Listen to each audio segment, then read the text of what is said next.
Vipi kama kweli ningekwambia dunia iliisha mwaka 2012?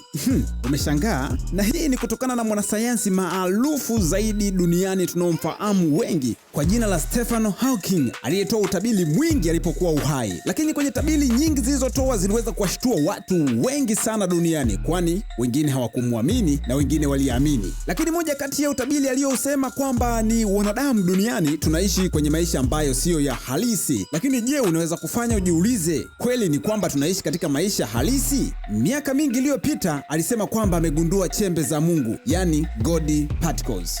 Kweli. Na alisema dunia yetu inaweza kuisha ndani ya siku moja tu. Lakini mwaka 2012 chembe hii iligundulika kwa sababu watu wengi wanaamini kwamba tulinyonywa ndani ya ulimwengu mwingine kutokana na mlipuko uliosababishwa na chembe hiyo. Lakini nadharia mbalimbali zimekuwa zikiibuka kwa sababu dunia haijawahi kuhisi sawa tangu wakati huo. Wengine hata wanaamini hii inaweza kuelezea tukio la Mandela Effect, ambapo watu tunatambua tofauti ndogo ndogo kati ya vipimo viwili vya uhalisia. Umenielewa? Na kwa mfano, mchoro huu unaonyesha sanamu ya uhuru ikiwa Ellis Island, ambapo watu wengi wanaamini kwamba ilikuwa na bado ipo. Na zaidi ya hayo, watu wengi wanadai wamewahi kupanda hadi juu ya sanamu hiyo. Lakini cha ajabu zaidi, sanamu hii imefungwa tangu vita ya kwanza ya dunia. Umeelewa hapo? Vincent Amos, chao.